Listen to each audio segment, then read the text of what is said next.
ሰላም እንዴት ናችሁ? ሰላም ጎሳይ ነኝ በሰላም ጎሳይ የዩቲዩብ ቻናል። ይሄንን ቻናል ሰብስክራይብ፣ ላይክ እና ሼር እንድታደርጉ በትህትና ጠይቃችኋለሁ። ዛሬ የማነሳው ርዕስ የማንቸስተር ሲቲን ጉዳይ ይመለከታል።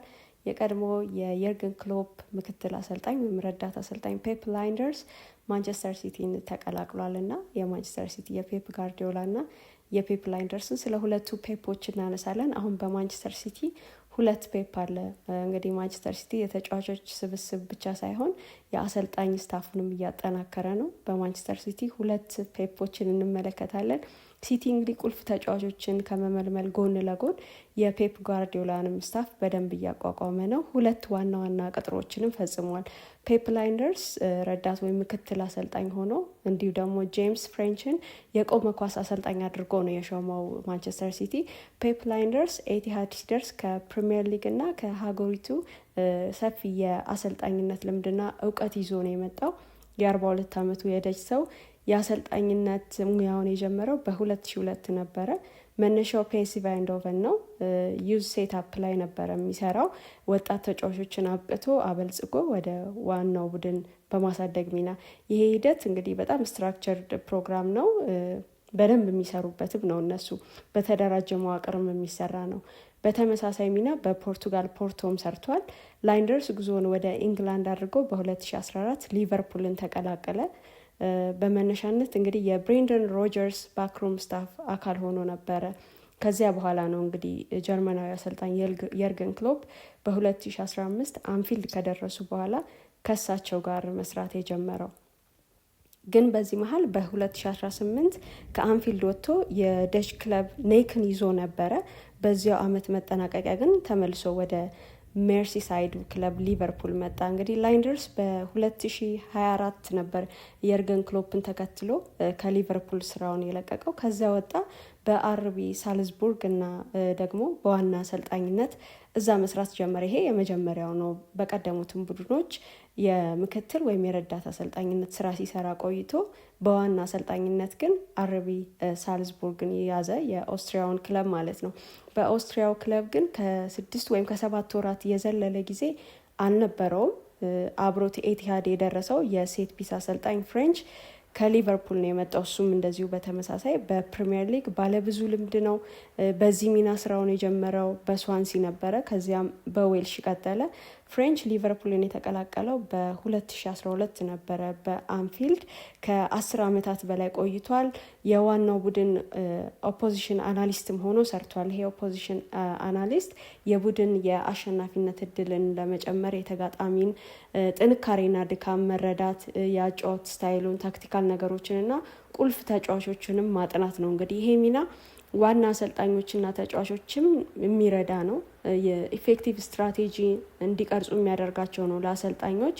እንዲሁ ደግሞ ለተጫዋቾች የተጋጣሚን ድካም ኤክስፕሎይት ለማድረግም የሚረዳ ነው። ለአንድ ፕሮፌሽናል ክለብ ይሄ በጣም ክሩሻል ቱል ነው። ይሄ ኦፖዚሽን አናሊሲስ፣ ፕሪማች አናሊሲስ፣ ላይቭ አናሊሲስ እና ፖስት ማች አናሊሲስንም ያጠቃልላል። በዚህ ሙያም የሰራ ሰው ነው ፍሬንች። የእነዚህ ሰዎች ወይም ባለሙያዎች ሲቲን መቀላቀል ፔፕ መጫወት ለሚፈልገው እግር ኳስ አዲስ መሰረት ነው። ተሰጥኦ፣ እውቀት፣ ወርክ ኤቲክ፣ ዝግጁነት አላቸው። በሲቲ የእግር ኳስ ዳይሬክተሩ ሁጎ ቪያና እንዳለውም ትልቅ ቫሊዩ ነው ያለው እነዚህን አሰልጣኞች ወይም እነዚህን ባለሙያዎች ወደ ሲቲ መቀላቀል። የፔፕ ላይንደርስ ሲቲ መቀላቀል የሊቨርፑል ደጋፊዎችን እንዲሁ ሊቨርፑላውያንን በአጠቃላይ ቅር የሚያሰኝ ነው። ፔፕ ላይንደርስም ይህንን ኃላፊነት ሲቀበል የሚመጣውን ቁጣ የመቀበል ሪስክ ወስዶ ነው። ለየርገን ክሎፕ የቀኝ እጃቸው እንደነበር ይታወቃል። እሳቸውን በእግር ኳስ ካወቅኳቸው ሰዎች አብሬያቸው ከሰራኋቸው የፔፕ ላይንደርስ ለእግር ኳስ ያለው ፓሽን፣ ኤነርጂው፣ ትጋቱ በጣም የተለየ ነው ይላሉ እሱን ሲገልጹት። ፌብሩዋሪ 2024 ላይ ላይንደርስ ይህንን ብሎ ነበረ። ለሊቨርፑል የክለቡ ዌብሳይት ነው ይህንን ያለው። የዚህ ክለብ ባለዕዳ ነኝ። ረዳት ወይም ምክትል ሆኜ ከቀጠልኩ የየርገን ክሎፕ አሲስታንት ሆኜ ብቻ ነው የምቀጥለው። የአሲስታንትነት ሚናይ ከእሳቸው ጋር ያበቃል። ከዚህ ውጪ የማንም ረዳት ወይም ምክትል አልሆንም ሲል ነበረ ቃሉን የሰጠው። አሁንስ የሚለውን ነገር ደግሞ ስንመለከት በዋና አሰልጣኝነት ብቻውን ቆየ። ኃላፊነቱን ከማየት በኋላ በዋና አሰልጣኝነት ፈተና መውደቅ አለ። ያንንም ተመለከተው እና በሳልዝቡርግ እንዳልተሳካለት ከማመንም በኋላ ብቻውን ቆም ብሎ አስቦ ለሁኔታዎች እንዴት ምላሽ መስጠት እንዳለበት ከተረዳ በኋላ ምናልባትም ልምዱና ችሎታው አሁን እሱ ያለው ማለት ነው ቁጥር 2 ወይም ረዳት ወይም ምክትል ሆኖ ለመስራት ምቹ እንደሆነ አስቦም ይሆናል እዚህ ውሳኔ ላይ ደረሰው። ደግሞም ከፔፕ ጋር የመስራት እድል ሲገኝ እንግዲህ ከመማረክ ውጪ ምንም አማራጭ የለም። በዚህ አጋጣሚ ከእርሱ ጋር ለመስራት የቀረበ ኦፈር ውድቅ ማድረግም የማይችልበት ሁኔታ ውስጥ ነው ያለው ፔፕ ላይንደርስ። እንግዲህ ክሎፕን የተባበረ በክሎፕ እምነት የተጣለበት ለክሎፕም የታመነው ፔፕ ላይንደርስ አሁን የጋርዲዮላ ረዳት ሆኗል። ግን እንዴት የሚለው አሁንም የብዙዎች ጥያቄ ነው። ፔፕ ላይንደርስ ይህ ውሳኔው ከፔፕ ጋር የመስራት ብቻ ደራሽ ፍላጎት አይደለም። አስቦ አመዛዝኖ ከቁም ነገርም ቆጥሮ ተመልክቶት ነው እዚህ ውሳኔ ላይ ደረሰው።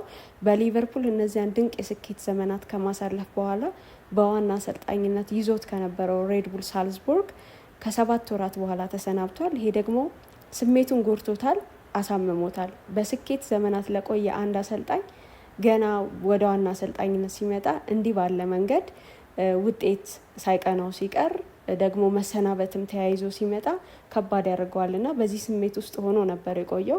ከዚያ ስሜት የሚወጣበት ያንን የሚረሳበት እንደገና ደግሞ የሚያንሰራራበትም ጊዜ ይፈልጋል። በእግር ኳስ በአሰልጣኝነት ረዳትም ሆኖ ዋናው ለ20 ዓመታት ለተጠጋ ጊዜ ቆይቷል። እንግዲህ በዚህ ሙያ ውስጥ የመጀመሪያው ረዘም ያለ የረፍት ጊዜም ነው የወሰደው። አሁን ወደ ኔዘርላንድስ ተመልሶ ከባለቤቱና ልጆቹ ጋር ሌሎች ነገሮችን የማድረግ እድልም ሰጥቶታል። ይሄ ጊዜ ከባለቤቱ ጋር ጊዜ ማሳለፍ፣ ከልጆቹ ጋር ቼዝ መጫወት፣ ሻይ ቡና ማለትና ሌሎችም ተግባራትን ሲከውን ነበር። በቅርብ ወራት ግን የሜዳ ላይ ጩኸቱን ናፍቆታል። ተጫዋቾችን፣ ወጣቶችን የማብቃት ግዳጁም እንዲሁ በጣም ነው የናፈቀው። በዚህ መሀል ክለቦች እሱ ላይ ፍላጎት እንዳላቸውም አሳይተው ነበረ። ከወደ ፖርቱጋል እንዲሁ ደግሞ ከእንግሊዝ ኖርዊች ሲቲም የዚህ ሰው ፈላጊ ነበረ። ሜይ 27 ሁሉንም ነገር የቀየረ አንድ የስልክ ጥሪ ከፔፕ ጋርዲዮላ ደረሰው። ፔፕ የእርሱ ረዳት ወይም ምክትል እንዲሆን እንደሚፈልገው ለላይንደርስ አብራራለት። ጋርዲዮላ ፔፕ ላይንደርስን በሊቨርፑል ለየርገን ክሎፕ ያደረገውን ሁሉ ለእርሱም በማንቸስተር ሲቲ እንዲያደርግለት ይፈልጋል። የልምምድ ፕሮግራሞችን ዲዛይን እና ዲሊቨር ማድረግንም ይጨምራል። በዚህ የስልክ ጥሪ ስለ እግር ኳስ እምነታቸውና የግል መመሪያዎቻቸው እንዲሁ ደግሞ ላይንደርስ በኤቲሃድ ስለሚጠብቀውም ኃላፊነት ለ30 ደቂቃዎች ያህል አወሩ። በዚህ ወር ለሚያደርገው የክለብ ወርልድ ካፕ ውድድርም እንደሚፈልገው ፔፕ ግልጽ አድርጎ ነበር የነገረው። ላይንደርስ ከወደ ሰማያዊዎቹ የደረሰው ይህ የስልክ ጥሪ ሙሉ በሙሉ ድንገቴ አልነበረም። ምክንያቱም ላይንደርስ ፔፕ ስለ እርሱ ጠይቆ እንደነበረ ከቀድሞ የስራ ባልደረባው ሰምቷል። ይሄ ማለት ደግሞ አስቀድሞም ሲጠብቅ ነበር ከፔፕ ጋርዲዮላ የአብረን እንስራ ጥያቄ እንደሚመጣለት። እንደው የስልክ ጥሪው በትክክለኛው ቀን የትኛው እንደሆነ አይወቅ እንጂ ኮሚኒኬት እንደሚያደርገው ያውቅ ነበር። በሊቨርፑል ከክሎፕ ጋር በነበረው የ9 ዓመታት ተኩል ቆይታ ከማንቸስተር ሲቲ ጋር በከባድ የእግር ኳስ ጠላትነት የሚተያዩ ነበሩ። እንግዲህ ሲቲ እና ሊቨርፑል ያላቸው ነገር ይታወቃል። እንዲሁ ደግሞ ሲቲ የወሰደው ሊቨርፑልም ይገባኛል ያለውን ዋንጫ ነበረ። አሁን ላይንደርስ ነገሩን ያየው ከአሰልጣኝነት ፐርስፔክቲቭ ነው። ያ የእግር ኳስ ጠላትነት እንደነበረ ሆኖ ግን ደግሞ አሁን እንደዚህ አይነት ጥያቄ መጥቶለታል። በፍጹም የማይገፋው አይሆንም የሚለውም ጥያቄ እንዳልሆነ አምኗል። ከምንጊዜም ሁለቱ ምርጥ አሰልጣኞች ፔፕ ጓርዲዮላ እና የርገን ክሎፕ ጋርም ረዳት ሆኖ የመስራት እድል ሲገኝ እምቢ አይባልም የሚል እምነትም አለው። ፔፕ ላይንደርስ እንግዲህ በዚህ ዙሪያ በጣም ብዙ ሀሳቦች እየተሰጡበት ነው የሚገኘው። እንግዲህ እሱም ውሳኔ ላይ ከመድረሱም በፊት እንዲሁ ከዛም በኋላ አውርቷቸዋል። ፔፕ እንግዲህ በላይንደርስ ዙሪያ በዚሁ ርዕስ ከክሎፕ ጋርም አውርቷል። ቀድሞ ፔፕ ላይንደርስን ከማናገሩ በፊት ፔፕ ጓርዲዮላ ከክሎፕ ጋር ተነጋግሮ ነበር በላይንደርስ ጉዳይ። ከሳቸው የሰማው ደግሞ የበለጠ ስሜት የሚሰጥ ነበረ። ላይንደርስ የቀረበለትን የስራ ጥያቄ በዚያው የመጀመሪያው ውይይት ነበር የተቀበለው፣ በመሪ ደረጃ ማለት ነው። ቀጣዩ ስራ ግን የወኪሉ ኩቪቲስኬ እና የማንቸስተር ሲቲ ፉትቦል ዳይሬክተር የሁጎ ቪያና ስራ ነበረ። ከ3 ቀናትም በኋላ በ2 ዓመታት ውል በግል ጥቅማ ጥቅሞች ዙሪያ ተስማማ። 1 ዓመት የማራዘም አማራጭ ያለው ውል ነው። እንግዲህ ላይንደርስ ስራውን ለመቀበል እንደወሰነ ለመንገር ወደ ኤቲሃድ እንደሚሄድ ለማሳወቅም ለክሎፕም ለአርነ ስሎትም ነበር የደወለው። በምላሹ የሊቨርፑል ባለቤቶች ፕሬዚዳንት ማይክ ጎርደን ደውለው መልካሙን ሁሉ እንደሚመኙ እና ደግሞ ግንኙነታቸውም እንደማይሻክር ነግሮታል። ባለፈው ረቡዕ ነበረ ልክ የዛሬ ሳምንት ማለት ነው ላይንደርስ በሲቲ ውል የፈረመው። እሁድ ወደ ማንቸስተር ሲቲ መጣ። ሰኞ በሲቲ ከፔፕ ጋርዲዮላ ጋር ስራ ጀመረ። አሁን በላይንደርስ ይሄ ስራ በጣም ከባድ ኃላፊነት ነው። ከክሎፕ ጋር ከመስራት በኋላ ደግሞ ከፔፕ ጋርዲዮላ ጋር የመስራት አጋጣሚ አግኝቷል። አሁን በላይንደርስ ደረት ላይ የሚታየው የሲቲ አርማ ነው። ባለፉት ጊዜያት እንደነበረው የሊቨርፑልን አርማ እንመለከትም። በሚቀጥለው የውድድር ዘመንም የላይንደርስ ሚስጥራዊ እቅድ ወይም ንድፍ በሊቨርፑል ውድቀትና በሲቲ ስኬት ላይ ነው።